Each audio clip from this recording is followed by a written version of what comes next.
Hi guys, it's Luis, and I want to talk about my top 10 movies of 2017, but before I could do that, I gotta get these honorable mentions out of the way, so let's do that real quick. Alright, first up is The Shape of Water, which is a visually stunning movie, but it didn't quite make my list, even though I love Guillermo del Toro.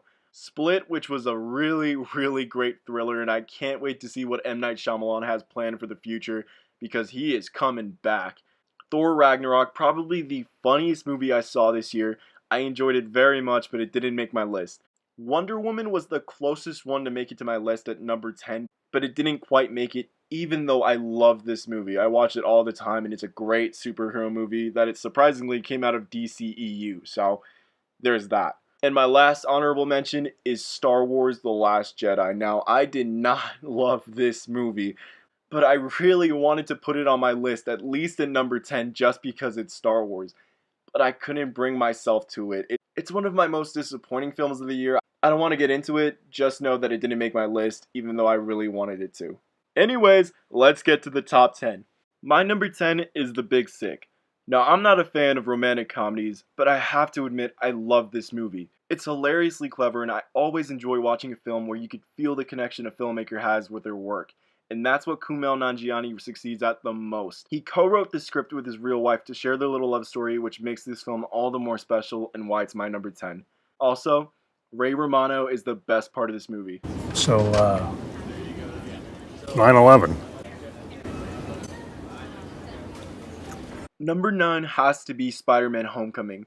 Spidey is definitely one of my favorite superheroes of all time, but there hasn't been a good Spider-Man movie since Spider-Man 2.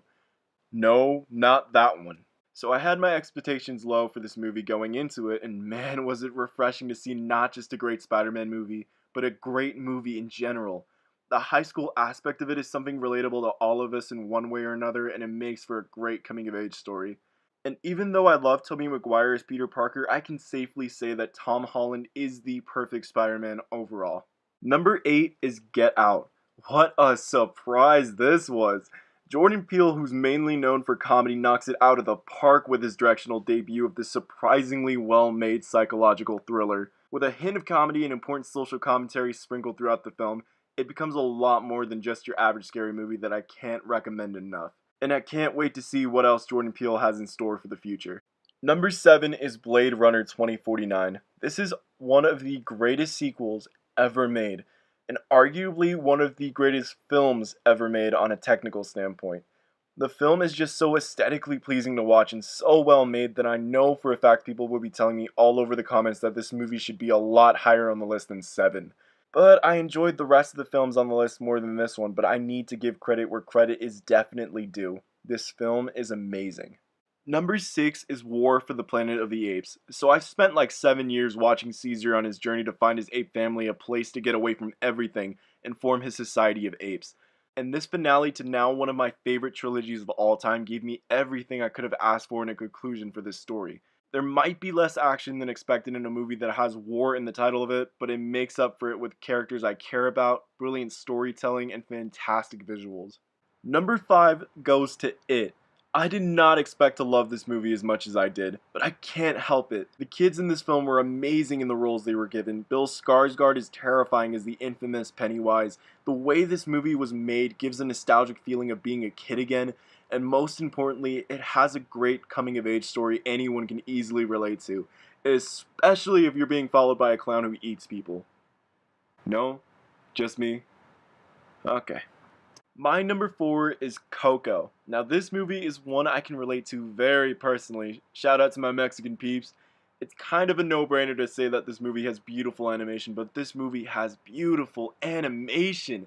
Pixar, baby, give someone else a chance. But seriously, this movie isn't just about animation. It's a very well-written story based around Mexican culture with a great message that can make anyone cry by the end.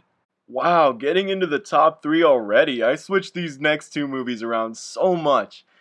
But I think I could finally say that I'm happy with the end result. So with that being said, my number 3 is The Disaster Artist. The Room is one of my favorite movies to watch ever. Definitely not because it's well made, but The Disaster Artist gives me an even bigger appreciation not just for The Room, but for filmmaking in general. Watching this surprisingly inspiring story about this Hollywood failure turned worldwide success shows me exactly how hard it really is to make something we want to make, even if we put our heart and soul into it. Also, James Franco is awesome as Tommy Wiseau. Alright, now that you know what my number 3 is, number 2 is Dunkirk. Now, I didn't know exactly how I felt about this film the first time I watched it. I mean, it's made by my favorite director, Christopher Nolan, so I should have loved it. But then I watched it again and again, and personally, I think it's a masterpiece. Nolan shows us exactly what he's capable of throughout this entire story. It's intense. On a technical standpoint, it's stunning. The way the story flows is genius, and you feel like you're trapped on the beach with those soldiers while watching it. This is masterful work by any filmmaker standards, and I can't say that enough. We finally made it to number 1. So number 1 is Logan. None of the films on this list, besides Logan, gave me a feeling of pure happiness. Which is weird to say, especially since this film is pretty depressing at times. But I say it because it's true. This is the conclusion that Hugh Jackman's Wolverine deserved. This film is raw, thrilling, somber, violent, and beautiful. Also, Daphne Keane gives an amazing breakout performance that shows she can be as awesome as Wolverine. Now, I grew up watching Hugh Jackman and Patrick Stewart as these characters for all 18 years of my life on this world. And watching them finally end their story is so bittersweet to me that I can't help but be happy with such a perfect ending to this story, which gives it every right to be not only my number 1 for 2017, but one of my favorite films of all time.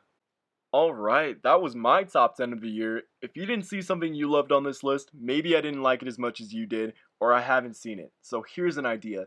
Tell me your top 10 down below because that's always fun. Anyways, hopefully you enjoyed this video and give it a thumbs up, and hopefully I see you next time.